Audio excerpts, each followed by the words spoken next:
Good afternoon, good morning, everyone. Dr. Armstrong back with the Tuesday tips for mental health and just overall self-improvement, self-betterment, um, and just basic tips for life, if you want to say that. Today, I want to reach back out to parents. Parents. There's so much going on with our children today that there are some aspects that need to be touched upon that may seem a little bit on the touchy side of things. One of the main things that we want to look at today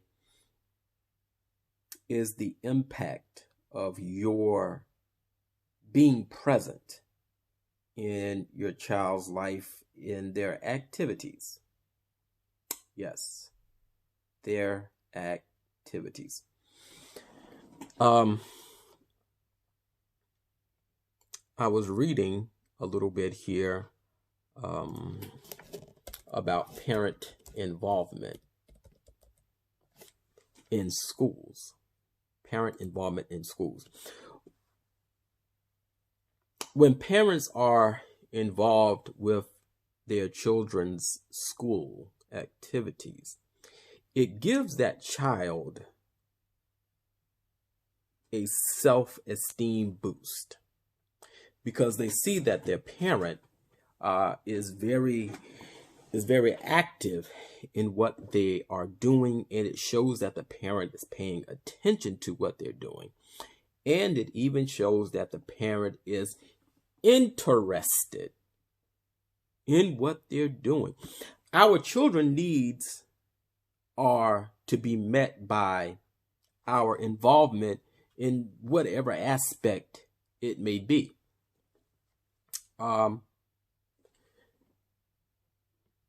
So let's look at parent involvement when parents participate in school events or activities and teachers provide learning resources or information about their students' grades. I am the type of therapist that it doesn't matter where my school age clients are. If I have to go to school, meet with counselors, that's what I'll do. If I have to go to their home and have a family session, that's what I'll do. If I have to get online and be that irritating adult, but to let them know that an adult is in their life, that's what I'll do. If I have to be that encouraging person in their life, that's what I'll do. So it goes to show that parents, you are needed. You are needed. And you're needed in a way so much that it goes beyond the scope of just being there. It's to the point where you need to be actively involved while being there. There's a difference. Understand that. There is a difference. Okay. Now, for me, myself, I was very active in my oldest son's school. Okay. Very active in his events, football, chorus. I encouraged him to do these things because I had the ability to support him. I was there for the football games. I was there for the chorus events. I was there when he got on the train to go to New York. I was there, very present there. And with that being said,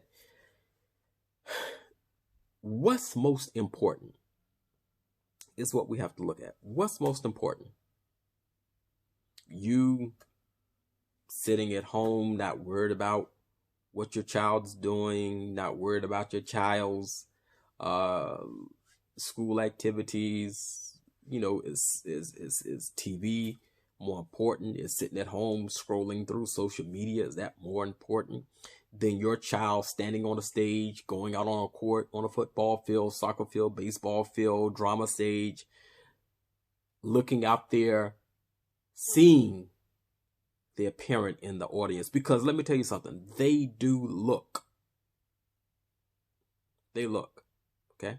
Now, I did what I did simply because I had a very supportive family. Okay? My family was very supportive of me. But my father, who was supportive, he just wasn't the type to go to those types of things. He just didn't do that. That wasn't his thing. He didn't do that. Now, here's what he would do, though. When I would get home, he would say, well, tell me all about it. Yeah, you had a good time? Oh, that's good. That's good. Oh, yeah, you did that? Oh, that's good. And my mother said, oh, yeah, Bob, man, he done a wonderful job. Oh, yeah, well, that's good. His appreciation and his gratitude was felt at home, but he just didn't do the going to the school thing. That wasn't his thing.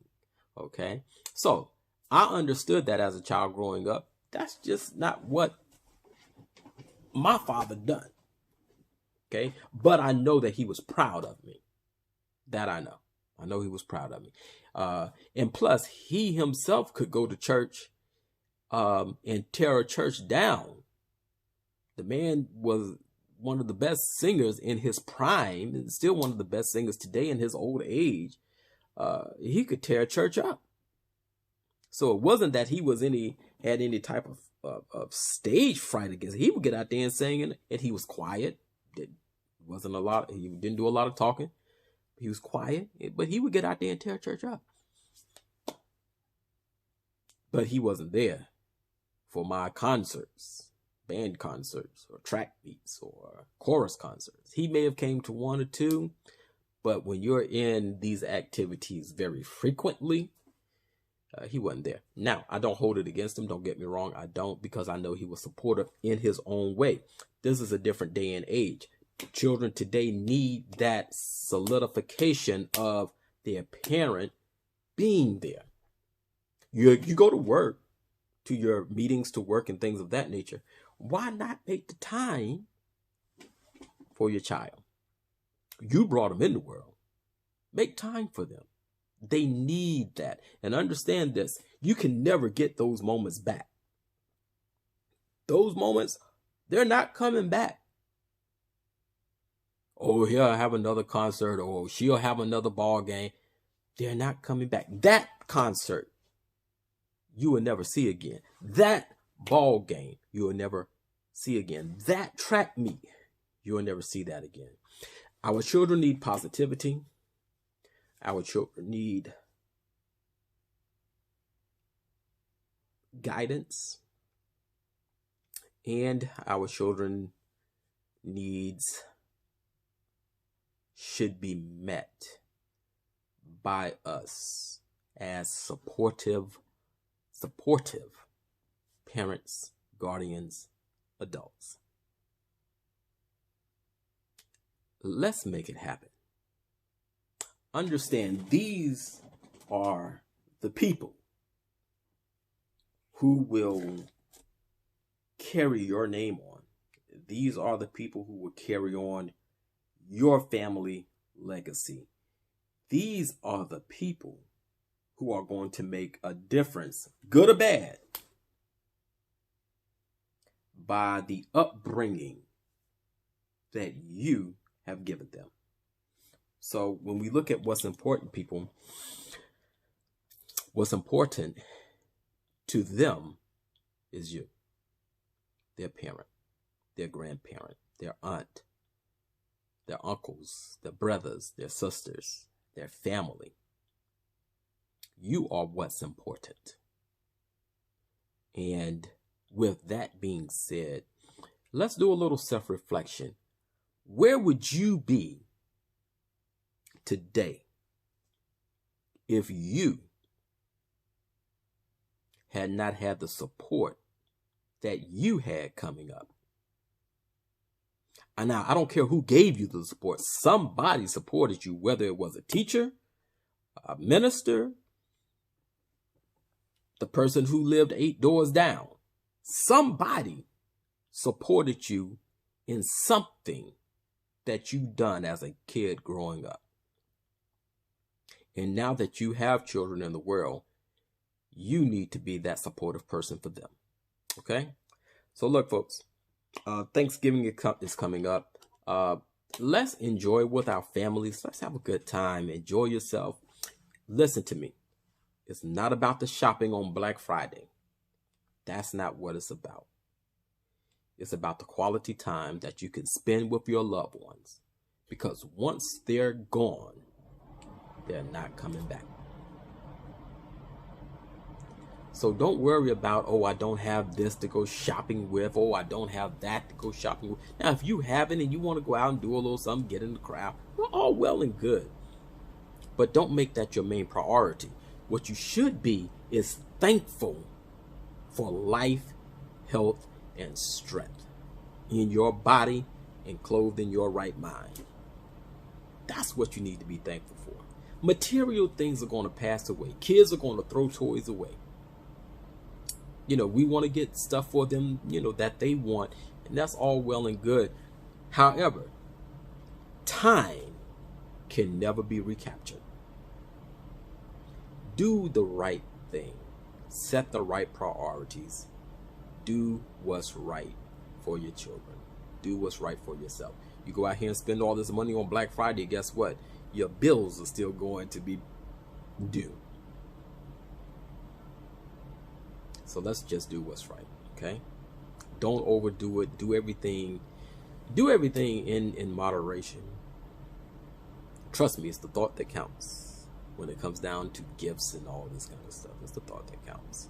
So with that being said, I hope that you will all have a wonderful, wonderful Thanksgiving holiday. Remember the less fortunate. If you have food left over that you can give to a shelter or any place that is helping serve the less fortunate, donate some food to them. It's them right now. It could be you the next day. Don't overlook the misfortunate. Okay? Be a blessing to someone. And trust me, the blessing, God knows I'm a witness, the blessing will come back to you. Enjoy, folks. Take care.